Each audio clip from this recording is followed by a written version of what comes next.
dalam surga, inilah kerinduan hati kami Tuhan. Berikan kami hati seperti hati-Mu Tuhan. Hati yang mampu mengasihi, hati yang mampu mengampuni. Hanya Engkau Tuhan, hanya kasih-Mu yang sanggup untuk memberikan kepada kami hati yang mampu mengasihi dan mengampuni. Urapi kami semua Tuhan. Berkata-katalah kepada kami, karena kami sungguh Tuhan, kami mau menjadi serupa dan segambar dengan Engkau. Kami mau dikuduskan pada pagi hari ini. Berbicaralah kepada kami. Kami percaya Tuhan, firman untuk kami pada hari ini. Di dalam nama Tuhan Yesus Kristus kami berdoa dan kami mengucap syukur. Amin. Amin. Shalom. Saya pakai masker, apakah cukup jelas? Jelas ya. Menikah dengan orang yang kita cintai itu biasa. Rata-rata orang menikah dengan orang yang kita cintai. Tapi untuk tetap mencintai orang yang kita nikahi itu luar biasa. Karena kenyataannya banyak orang yang cerai. Biasanya pada awalnya tampak begitu menggoda. Pada awalnya kelihatannya tampaknya oke-oke gitu. Tetapi lama-kelamaan kita mulai lihat boroknya. Kita mulai lihat A, I, U, E, O. Kita mulai lihat 1, 2, 3, 4, 5. Kok gini ya? Kok gini ya? Kok gini ya? Di dalam kehidupan kita selalu kita akan menjumpai orang-orang yang seperti itu. Entah pasangan hidup kita, kita pikir dia dulu Superman. Ternyata setelah menikah kita ketemui bahwa dia bukan Superman. Ternyata Superman. Tahu begini, mendingan sama yang itu ya. Seringkali seperti itu. Dari jauh kelihatannya enak ya gereja ini ya. Kelihatannya oke ya gereja ini ya. Masuklah kita di gereja ini. Tapi begitu kita masuk, kok gini ya? Kok gini ya? Kok gini ya? Orang itu luar biasa ya. Aku idola sama dia. Tapi begitu kita lebih kenal, kok gini ya? Kok gini ya? Kok gini ya? Mulai ada ketidaksukaan. Kita harus tahu bahwa tidak ada orang yang sempurna dalam kehidupan ini, betul? Karena kesempurnaan itu cuma milik Tuhan. Kalau kita membaca sama-sama di dalam Kejadian pasal 2 ayat yang ke-18. Kejadian 2 ayat yang ke-18 bagian A. Tuhan Allah berfirman, tidak baik kalau manusia itu seorang diri saja. Tuhan sendiri yang menciptakan. Tuhan sendiri yang mengatakan bahwa nggak baik manusia itu seorang diri. Itu berarti bahwa manusia seorang diri itu nggak sempurna. Itu berarti setiap kita pada waktu kita bersendirian tidak sempurna. Tuhan menciptakan kita menjadi makhluk sosial. Tetapi kenyataannya pada waktu kita menjadi makhluk sosial, kita sering kecewa.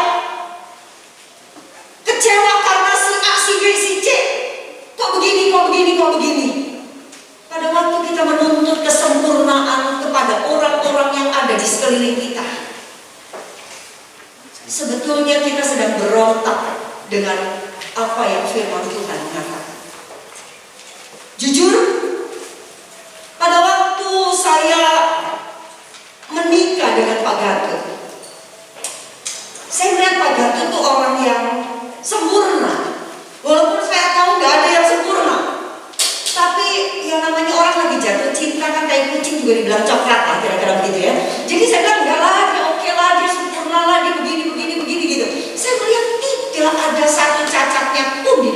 kehidupannya.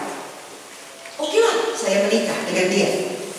Tapi begitu saya menikah, saya mulai melihat, kok begini? Kok begini? Yang saya tidak tahan dengan Pak Gatot adalah apa? Lemotnya masalah. Leletnya rasanya saya tuh kayak gitu loh. Iya nek wong gak ono penggawean gak apa-apa. Lalu saya tuh gak punya pembantu. Ngomong tuh, orang tuh bisa sak kecap sak detik gitu. Dek sak kecap bisa sak menit loh. Lama. Jadi dia ngomong tuh saya udah mikirin, dia kurang-kurahanku jek akeh. Duh pepeanku ya opo. Duh setrikaanku ya opo. Ngomong kok suwene ora rame. Nek nyetir mobil juga. Duh pelan rasanya kayak kudu meh injek. Gas saya rasanya kok sehari, 2 hari, seminggu, 2 minggu, sebulan, 2 bulan. Oke. Masih oh haleluya, puji Tuhan. Tuhan kasih saya kekuatan. Tapi kalau terus-terusan mana tahan. Sampai satu kali saya nggak tahan, betul-betul saya nggak tahan. Saya maaf ya, sampai omongan saya sudah mulai jelek.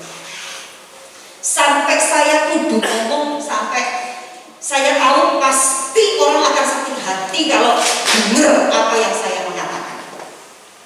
Apalagi itu dikatakan oleh istrinya sendiri. Begitu. Tapi maaf, saya mau jujur, saya sudah nggak tahan. Akhirnya saya masuk kepada satu keputusan. Wis, daripada hidup bersama bikin dosa, daripada hidup bersama saya hilang damai sejahtera, hilang sukacita, daripada saya hidup bersama hanya untuk mengeluarkan perkataan-perkataan yang hanya membuat dia sakit hati. Saya tahu dia orang baik, tapi dalam hal yang ini saya nggak tahu. Jadi saya putuskan saya tak pulang ke Jakarta. Kita tetap menikah karena orang Kristen kan nggak boleh bercerai. Apalagi kami hamba Tuhan. Wah, nggak mungkin lah begitu. Jadi saya pikir sudahlah, saya hidup di Jakarta, kamu hidup di Malang.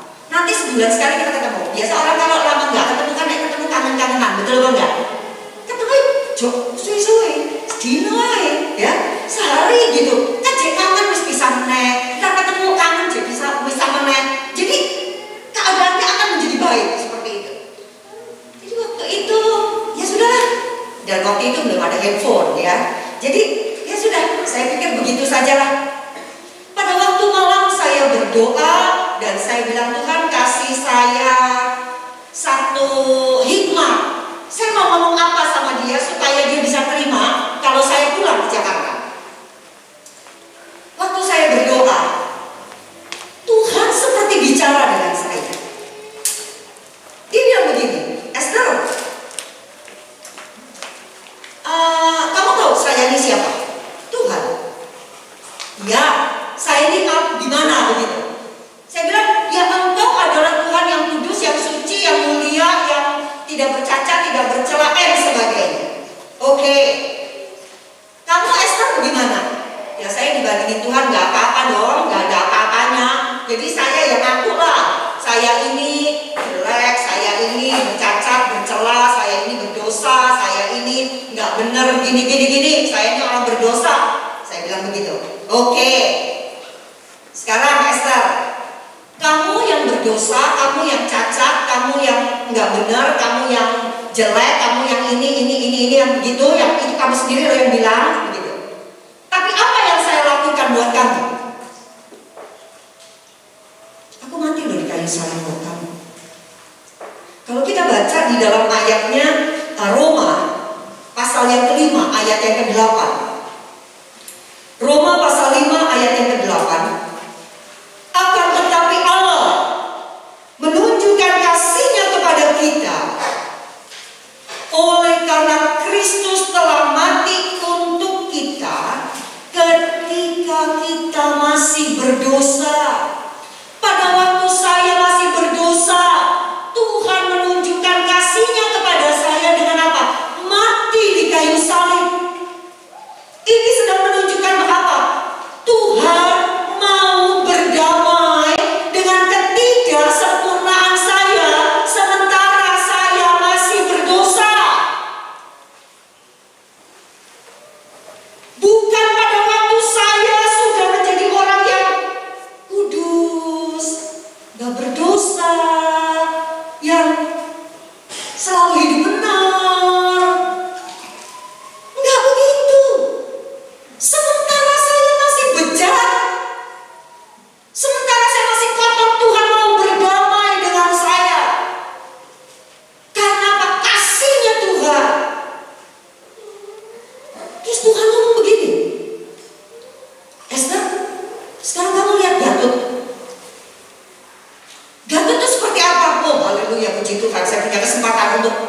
nyepret gitu. Tuhan kau tahu Tuhan, Gatot itu orangnya begini Tuhan, aku udah gak tahan Tuhan. Jadi Tuhan tolong Tuhan, proposal saya ditandatangani, saya mau pulang ke Jakarta ya Tuhan, kasih saya hikmat, saya mesti ngomongnya opo sama Pak Gatot. Dia ngomong, dan kamu tahu kan kamu berdosa. Saya juga tahu Gatot juga orang berdosa, karena gak ada manusia yang sempurna. Kamu gak sempurna, Gatot gak sempurna. Lawang aku yang sempurna aja mau berdamai kok dengan kamu, dengan ketidaksempurnaan kamu. Lah kok kamu bisa gak mau berdamai dengan Gatot yang sama-sama tidak sempurna, yang sama-sama manusianya? Kamu kelihatan menang karena apa? Karena kamu banyak ngomong. Coba Gatot kasih kesempatan ngomong. Awak bisa ngomong 10 kejelekan Gatot. Gatot jangan bisa ngomong 100 kejelekan kamu. Cuma masalahnya dia diem. Kamu ngomong. Pada waktu Tuhan bicara seperti itu kepada saya jujur itu seperti satu tamparan yang luar biasa. Tuhan seperti mengatakan, sombong sekali ya kamu ya. Kamu pikir kamu tuh siapa sih? Sampai sebegitu jijiknya sama Gatot. Kamu tuh siapa sih? Sampai kamu tuh merasa bahwa Gatot tuh gak layak untuk berdampingan dengan kamu. Namun anakmu kodoh-kodoh gak sempurna gitu. Namun aku yang sempurna aja aku mau kok berdampingan dengan kamu. Aku mau kok terima kamu. I love you just the way you are kok, Tuhan bilang. Lah kok kamu gak mau?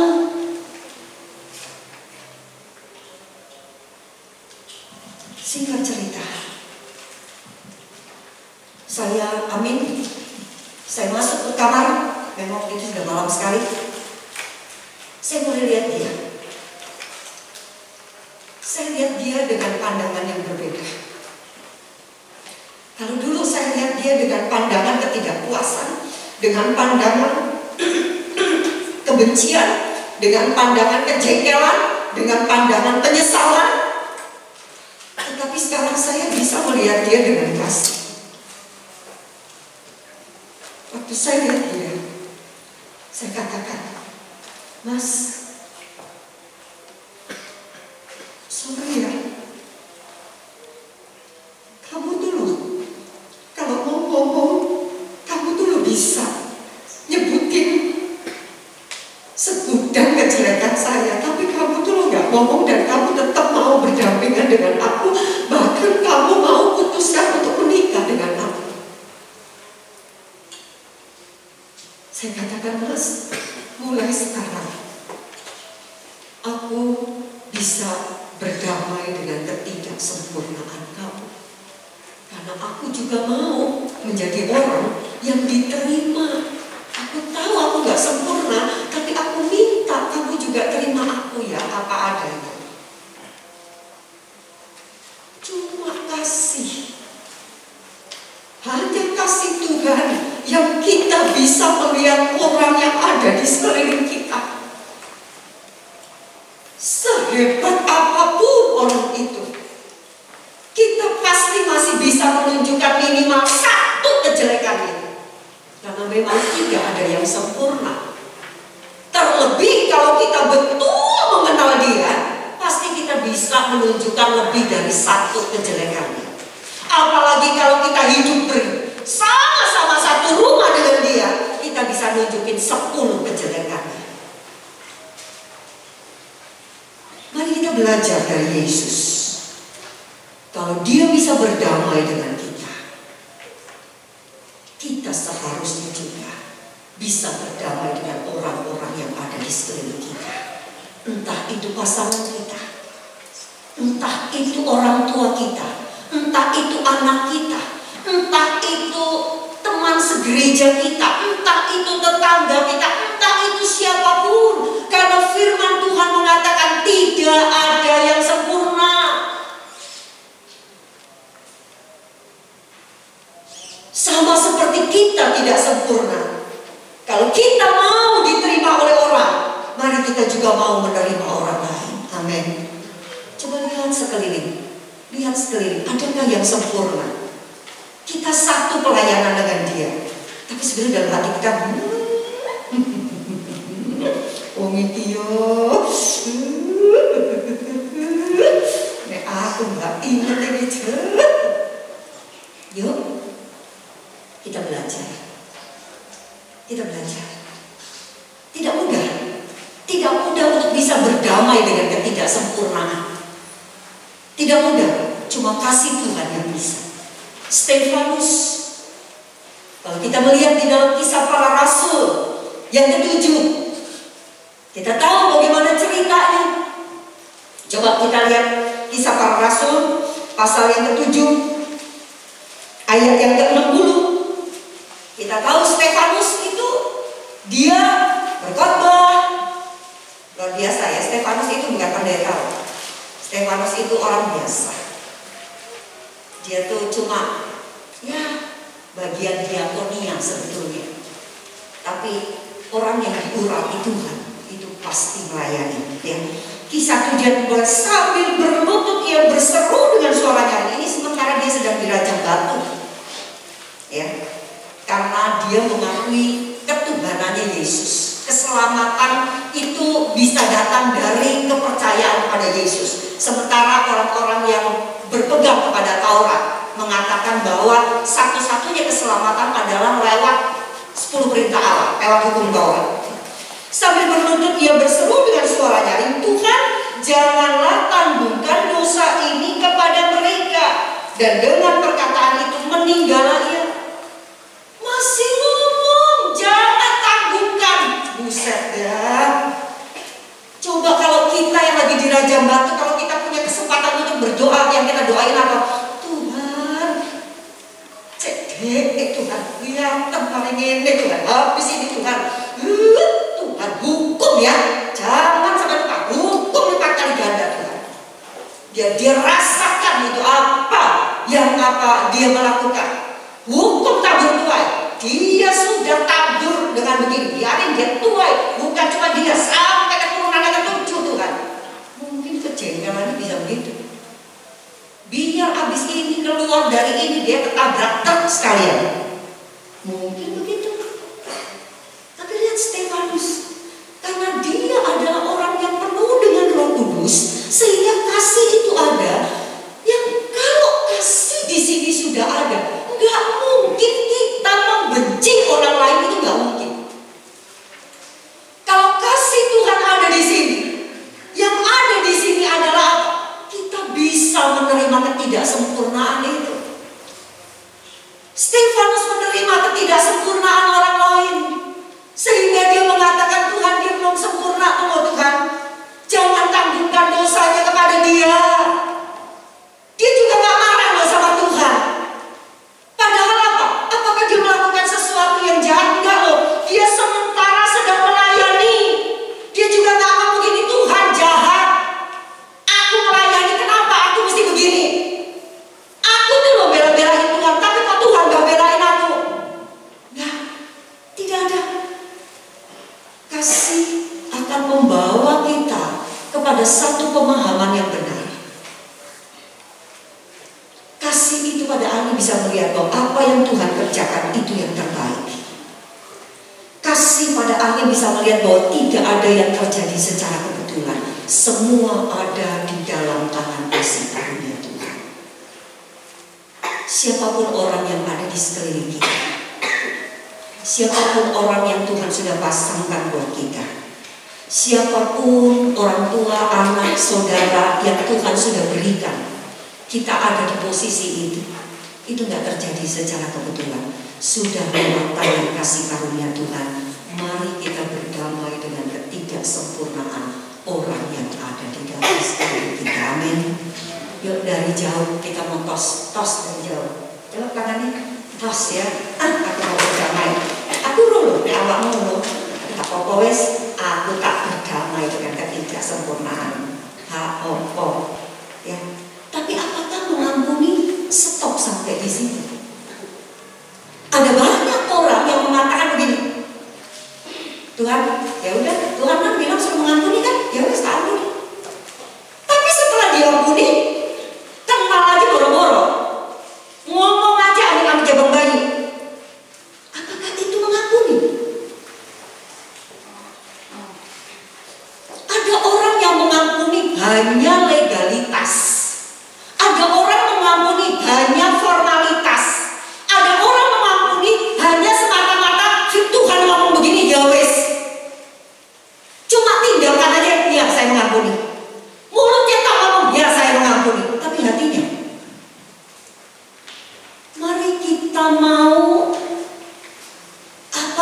kita mau lihat apakah waktu kita mengatakan kita mengampuni itu kita tulus mengampuni. Karena mari kita lihat apa yang Tuhan kerjakan buat kita. Setelah Tuhan bilang, Esther, aku mau berdamai ya dengan ketidaksempurnaan kamu, itu sebabnya aku mati. Setelah itu Tuhan mati buat saya. Apakah sudah Tuhan geledak saya? Tuhan mengatakan gini, iya kan, emang kamu tuh begitu. Ya sudahlah kamu begitu, ya mau diapain? Ya pokoknya aku tak terima kamu apa adanya. Terus sampai Tuhan datang saya ya ngono ya. Apa begitu? Enggak loh. Kalau kita membaca ya, kalau kita membaca di dalam Roma 8, yuk kita baca di dalam Roma 8 ayat yang ke-28, firman Tuhan mengatakan apa? Kita tahu sekarang bahwa Allah turut bekerja dalam segala sesuatu untuk mendatangkan kebaikan bagi mereka yang mengasihi Dia, yaitu bagi mereka yang terpanggil sesuai dengan rencana Allah. Tuhan mengatakan bahwa saat Tuhan mati di kayu salib karena mau berdamai dengan saya, tidak berhenti sampai di situ. Ini bukti kasih yang sesungguhnya adalah apa? Setelah aku berdamai dengan kamu, Tuhan mengatakan apa? Sekarang aku turut bekerja di dalam segala perkara untuk mendatangkan kebaikan. Nah, seringkali kita copot ayat ini, kebaikan ini untuk hal-hal yang kita mau, yaitu apa? Waktu kita dapat rumah yang gede, terus kita ngomong begini, oh Tuhan, thank you ya Tuhan, Tuhan udah kasih aku rumah yang gede. Waktu kita dapat mobil yang lebih bagus, oh Tuhan, terima kasih ya Tuhan, karena Tuhan sudah kasih aku rumah yang besar. Pada waktu kita naik pangkat, oh Tuhan terima kasih ya, karena Tuhan sudah bikin aku naik pangkat. Kita seringkali comot ayat ini untuk ya hal-hal yang bersifat seperti itu. Padahal ada ayat 29, kalau kita melihat di dalam ayat 29 mengatakan sebab, ini berarti masih ada hubungan dengan ayat yang sebelumnya karena ada tulisan sebab. Sebab, jadi kenapa sih Tuhan tuh bekerja di dalam segala perkara untuk mendatangkan kebaikan buat kita? Ini loh alasannya. Sebab semua orang yang dipilihnya dari semula, mereka juga ditentukannya dari semula untuk menjadi serupa dengan gambaran anaknya. Jadi Allah turut bekerja di dalam segala perkara untuk mendatangkan kebaikan buat saya, yaitu untuk apa? Supaya saya menjadi serupa dan segambar dengan Tuhan. Kemuliaan Tuhan sudah hilang di dalam kehidupan saya. Pada waktu pertama kali Tuhan menciptakan Adam dan Hawa, Tuhan menempatkan mereka di Taman Eden. Ada banyak binatang sebetulnya di situ. Ada singa, ada apa begitu. Tapi kita lihat, mereka tidak menerkam Adam dan Hawa. Karena apa? Karena waktu mereka lihat Adam dan Hawa, mereka melihat kemuliaan Tuhan. Waktu mereka melihat Adam dan Hawa yang Tuhan ciptakan serupa dan segambar, sehingga pada waktu Adam dan Hawa lewat, mereka pikir bahwa itu Tuhan. Oh Tuhan lewat, kita mati mereka. Tapi begitu kemuliaan Tuhan hilang, gambaran dan rupa Tuhan hilang, kita tahu apa yang terjadi. Binatang itu mulai menerkam. Karena dia bukan lihat ini bukan Tuhan nih. Karena bukan Tuhan, dia sudah nalurinya binatang yang menerkam. Pada waktu gambaran dan rupa Tuhan hilang di dalam kehidupan saya, Tuhan lihat itu, Tuhan mau berdamai, tapi setelah itu Tuhan tidak tinggal diam. Karena apa? Kasih. Kasih selalu mau memberikan yang terbaik buat orang yang dikasihi. Kasih nggak mungkin tinggal diam dan mengatakan, ya wis nek kamu begitu, ya wis gak apa-apa. Terus diam. Kamu jelek, ya selamanya jelek. Kamu begini, ya selamanya begini. Itu bukan kasih. Kasih Tuhan melihat saya, yaitu Tuhan turut bekerja untuk mengembalikan rupa dan gambar Allah, untuk mengembalikan kemuliaan Allah itu ada di dalam kehidupan saya. Jadi mengampuninya Tuhan itu masih diterusin. Ini sebagai bukti bahwa betul tulus mengampuni. Betul mengampuninya bukan karena legalitas, bukan karena disuruh, bukan karena formalitas, tapi karena kasih. Waktu Tuhan mengatakan di dalam kembali Kejadian 2 ayat yang ke-18, ya. Tadi kan dikatakan bahwa apa? Gak ada manusia yang sempurna, ya. Tidak baik manusia itu seorang diri saja. Aku akan menjadikan penolong baginya yang sepadan dengan dia. Jadi apa? Jadi Tuhan memberikan penolong. Untuk apa? Mengembalikan kemuliaan Tuhan. Sadarilah keberadaan kita di sekeliling orang-orang yang ada di sekitar kita. Itu karena apa? Karena Tuhan mau kita menjadi penolong. Kita lihat nih, si A. Kok dia begini ya? Biasanya orang yang ngomong begitu tuh dia nggak begitu. Kita nih pendiam. Orang itu terus kita ngomong, oh isu orang begitu ya. Kita nganggep dia nggak sempurna, karena orang selalu menganggap dirinya benar. Yang bagus itu ya orang yang diam. Nggak begitu. Orang kok apa-apa mau tampil, nggak kayak aku. Saat kalau nggak disuruh orang senang main. Terus kita ngomong orang kok gitu. Oh mau tampil, oh maunya ini, kita anggap nggak sempurna. Pada waktu Tuhan tempatkan kita di sekeliling orang-orang yang kita menganggap mereka tidak sempurna itu, yang penuh dengan kekurangan itu, sebetulnya Tuhan menempatkan kita sebagai penolong. Jadilah perpanjangan tangan Tuhan. Jadilah orang yang akan dipakai oleh Tuhan untuk menjadi penolong buat orang-orang yang kita katakan tidak sempurna itu, supaya mereka pada akhirnya menjadi serupa dan segambar dengan Tuhan. Ini sebagai bukti dari kasih, sebagai bukti bahwa pengampunan kita adalah pengampunan yang betul-betul asli, itu muncul dari kasih. Coba sekarang kita berpikir, siapa yang sudah kita ampuni? Bagaimana hubungan kita dengan dia? Masih mau tegur sapa? Masih mau punya hubungan? Diampuni tapi kemudian nomornya diblok.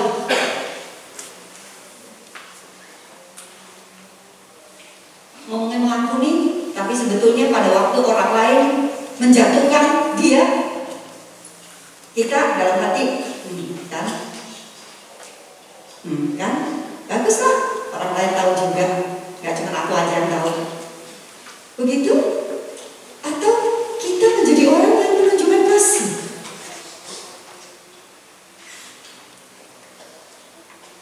Mari kita introspeksi. Itu sebabnya pada waktu saya mendapatkan tema ini mengenai pengampunan, saya merasa nggak cukup hanya dengan kita mengatakan mengampuni. Bukti pengampunan yang sungguh itu seperti yang Yesus kerjakan di dalam kehidupan kita. Tuhan tidak pernah berhenti bekerja di dalam kehidupan kita untuk terus mendandani kita, supaya untuk terus mengembalikan kita menjadi orang-orang yang serupa dan segambar dengan Dia. Mari kita belajar. Pada waktu saya tahu, saya ini memang orangnya yang begitu. Tapi orang yang begitu biasanya tipenya udah ya udah. Tapi kan ada orang yang diem, nggak ngomong, tapi diem mendem. Nah rupanya Pak Gatot tipe begini. Dia sulit untuk mengampuni karena apa? Orangnya diem, nggak dikeluarin, menang, ketoknya menang. Tapi di sini sebetulnya disimpan. Nggak ada orang yang tahu. Semua orang bilang Pak Gatot tuh buayanya minta ampun. Tapi saya melihat, oh orang sing baik. Lho aku roh, dhek gak iso ngampuni. Nek nyentil omongane ini, langsung teng kayak koslet. Langsung menang. Menang tuh bukan berarti iya. Menang itu berarti bisa gitu loh. Rupanya Tuhan, ya dalam hal ini, rupanya ya memang Tuhan tempatkan saya di samping Dia. Ini pas yang kebetulan ketemu jeleknya Dia. Nah jeleknya saya juga Tuhan tempatkan Gatot karena apa? Tahu nih ininya saya jelek, tapi Gatot yang bagian itu bagus. Jadi Gatot juga menolong saya. Waktu saya tahu begitu, saya ngomong, Jokono dadi wong. Oleh. Wong doa Bapa kami itu ngomong, ampunilah kami akan kesalahan kami, seperti kami sudah mengampuni orang lain yang bersalah kepada kami. Dan bedino loh Pak. Ini setiap hari aku selalu pasang ke kantor, ke pengampunan. Ojo disimpan. Kok kanker loh. Aku gak gelem loh dadi rondo loh, masih cekok muda loh. Gak mau loh aku. Aku pengen loh ntar anak-anak nikah sampean jejeran loh be aku loh. Masih ngikutin anak-anak nikah loh. Ayo, gak boleh gitu. Ayo sudah, gak usah diiniin lagi. Akhirnya aku bertumbuh. Saya juga dengan semua kejelekan-kejelekan saya bertumbuh. Karena apa? Karena Tuhan memakai orang yang ada di sekeliling kita untuk menjadi perpanjangan tangan Tuhan. Mari kita terbuka. Ada orang kalau diomongin, langsung gak suka. Ojo. Kita sadar kita gak sempurna, sehingga kalau Tuhan kasih seorang penolong buat kita, ayo terbuka. Oke, iya. Kita mesti tahu setiap orang itu punya sisi gelap. Siapapun, sisi gelap itu dari mana datangnya? Sisi gelap itu datangnya dari waktu dia masih kecil. Bagaimana dia diperlakukan oleh orang tuanya? Ada orang yang mungkin waktu masih kecil itu kurang mendapatkan perlindungan dari orang tuanya, dijarno. Sehingga pada waktu dia bertumbuh, dia menjadi orang yang bisa dua hal, sisi kiri, sisi negatif. Dia bisa menjadi orang yang akhirnya menjadi overprotective. Sangat melindungi karena apa? Sebetulnya dia ada hutang eksistensial waktu dia masih kecil. Karena dia nggak mendapatkan perlindungan, sehingga sekarang waktu dia punya anak gak boleh, mesti diginiin, sangat overprotective. Itu kenapa? Karena ada orang yang begitu. Bisa jadi waktu masih kecil dia tidak mendapatkan perlakuan itu, atau dia menjadi orang yang menjadi orang yang kemudian takut karena dia nggak pernah mengalami itu waktu masih kecil. Jadi setiap kita itu punya sisi gelap. Setiap kita punya anak kecil di dalam kehidupan kita. Kita punya nilai-nilai yang dibangun dari keluarga. Yang bisa jadi nilai-nilai ini adalah nilai-nilai yang tidak alkitabiah. Kita kan tahu seringkali budaya itu menjadi lebih kuat daripada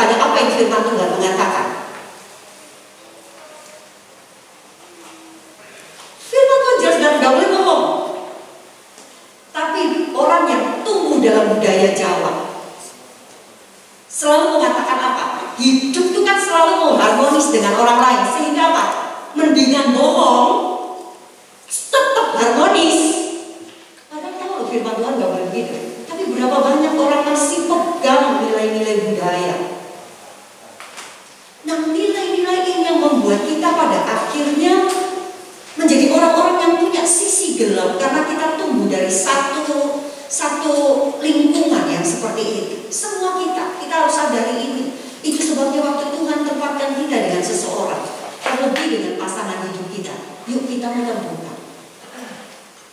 Sampai hari ini, kan saya dengan Pak Gatut masih terus membuka diri, masih terus gini. Yuk, apa meneng? Apalagi yang harus tak perbaiki? Apalagi yang harus aku ini tinggalkan dan kemudian kembali kepada apa yang firman Tuhan mengatakan. Amin. Yuk kita menjadi orang-orang yang mau menjadi penolong. Coba lihat sekeliling kita dan kita ngomong, aku mau jadi penolong buat kamu, ya. Aku mau jadi, tapi awakmu juga jadi penolong buat aku, ya. Ya. Jadi mari kita sama-sama mau jadi penolong. Nah, kalau kita lihat, waktu kita bisa menjadi penolong buat seseorang, wah, di sini langsung. Misalnya dulu dia tuh salah. Labelnya tuh benceno. Orang kalau lihat dia tuh di judulnya apa? Benceno. Orang kalau lihat dia itu judulnya apa? Virus. Virus teko. Troublemaker teko.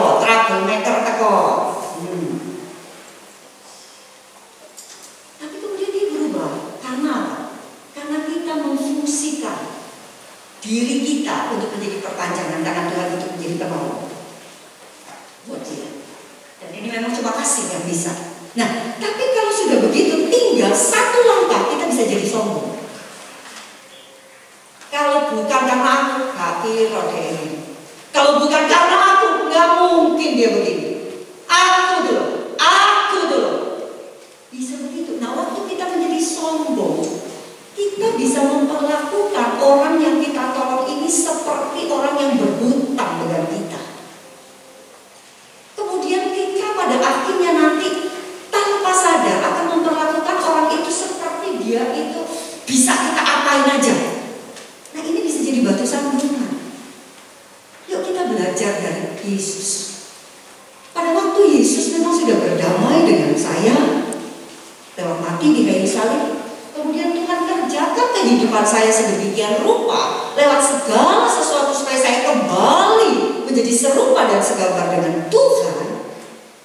Dan kalau saya menjadi Esther yang sekarang ini bukan Esther yang tetap yang zaman dulu, Tuhan bisa memacam-macam.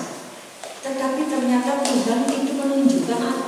Kalau kita membaca di dalam kitab Filipi pasal yang kedua, mengatakan demikian. Hendaklah kamu, ayat yang 5, hendaklah kamu dalam hidupmu bersama menaruh pikiran dan perasaan yang terdapat juga dalam Kristus Yesus, yang walaupun dalam rupa Allah tidak menganggap kesetaraan dengan Allah itu sebagai milik yang harus dipertahankan, melainkan telah mengosongkan dirinya sendiri dan mengambil rupa seorang hamba dan menjadi sama dengan manusia, dan dalam keadaan sebagai manusia ia telah merendahkan dirinya dan taat sampai mati, bahkan sampai mati di kayu salib. Tuhan sendiri yang adalah Tuhan di atas segala Tuhan, dia mengambil rupa bukan saja menjadi Tuhan, bukan saja menjadi raja, bukan saja menjadi manusia yang hebat, bukan saja menjadi manusia yang biasa, tetapi sudah biasa sampai taat dan mati di kayu salib. Dia turun berapa anak tangga. Sementara kita baru duduk sedikit saja sudah langsung mendidih di hati, tensinya 200. Bisa begitu. Tapi lihat Tuhan kasih. Kita tahu 1 Korintus pasal 13 mengatakan apa? Kasih itu gak sombong. Apapun yang kita sudah kerjakan buat orang yang ada di sekeliling kita, kita gak sombong dengan orang itu. Stefanus pada waktu dia dirajam oleh batu, waktu dia melihat pintu surga terbuka, sedang menunjukkan begini, level gue memang beda. Level gue tuh udah di surga. Lihat gue belum mati, gue udah lihat surga. Lihat tuh Tuhan udah di situ tuh. Lihat tuh, aku lihat Tuhan. Aduh, emang dengan pelayanan gue yang seperti itu, dengan hatiku yang begini, dengan kerohanianku, aduh, aku tuh memang udah di level yang kesekian. Terus melihat orang-orang yang belum percaya Yesus itu seperti, aduh, bukan deh, nggak level.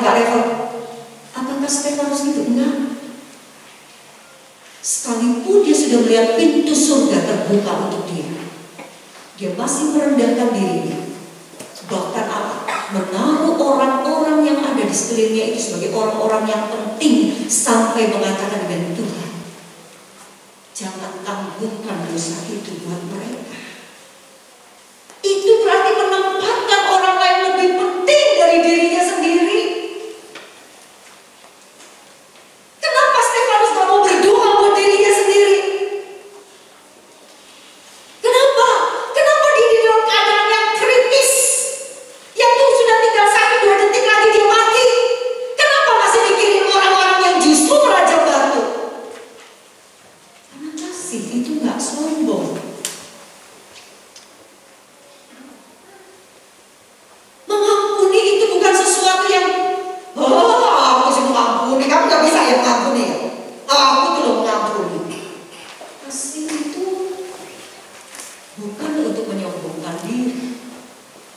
Dasar dari pengampunan itu adalah kasih. Mari kita menjadi orang-orang yang walaupun Tuhan memakai kita untuk menolong mereka, untuk menjadi serupa dan segambar dengan Tuhan, bagian apa yang kita lakukan yang bisa menolong satu bagian dalam kehidupannya, tapi kita tetap menjadi orang yang rendah hati, karena kita tahu itu semua dikerjakan oleh apa? Oleh kasih. Kasihnya dari mana? Dari Tuhan Yesus. Amin. Mari kita belajar pada pagi hari ini untuk memiliki pengampunan yang asli, pengampunan yang betul-betul dari Tuhan Yesus. Saya mau minta tim musik untuk maju ke depan. Kita mau menyanyikan lagu ini satu kali lagi. Ketika hatiku lagi sakit, mungkin kita ditolak, mungkin kita direndahkan, mungkin kita tidak dianggap, hati kita sudah disakiti. Kita tidak membuat kesalahan, tapi kita dihakimi seakan-akan. Mari kita memiliki hati seperti Yesus, hati yang mau berdamai, hati yang kemudian mau menjadi penolong, perpanjangan tangan Tuhan bagi dia, supaya dia berubah. Dan kita mau mengembalikan semua kemuliaan hanya bagi Tuhan saja. Saya minta dengan suara yang lembut sekali kita akan nyanyikan lagu ini satu kali saja.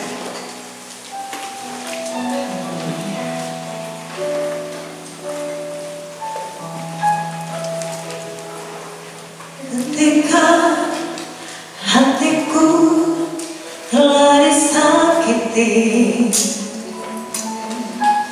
ajarku memberi hati mengampuni. Ketika hidupku telah dihakimi, ajarku memberi hati mengasihi.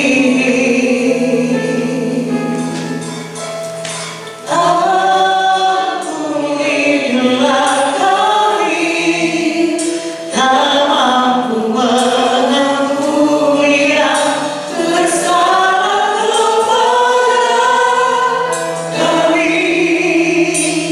Seperti hati Bapa, mengampuni, mengasihi, tiada pamrih.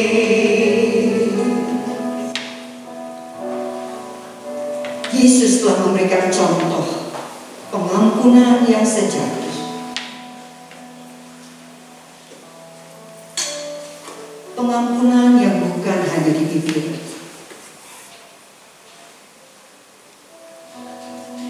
Tuhan mau berdamai dengan ketidaksempurnaan kita. Mari kita berdamai dengan ketidaksempurnaan setiap orang yang ada di sekeliling kita. Sebagaimana kita pun mau orang lain juga berdamai dengan ketidaksempurnaan kita. Dan kita mau teruskan kasih itu. Tidak berhenti sampai di mengampuni. Mari kita mau menolong orang yang ada di sekeliling kita, agar supaya mereka menjadi serupa dan segambar dengan Tuhan.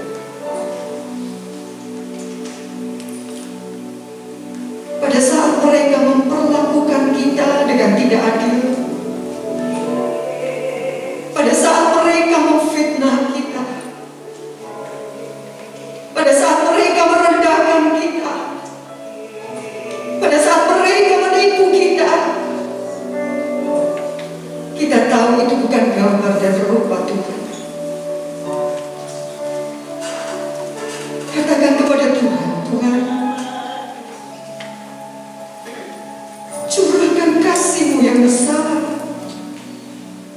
agar supaya kami tidak selesai sampai di mengampuni, tapi kami mau menolong orang itu, agar supaya gambar kemuliaan Tuhan kembali ada di dalam kehidupannya.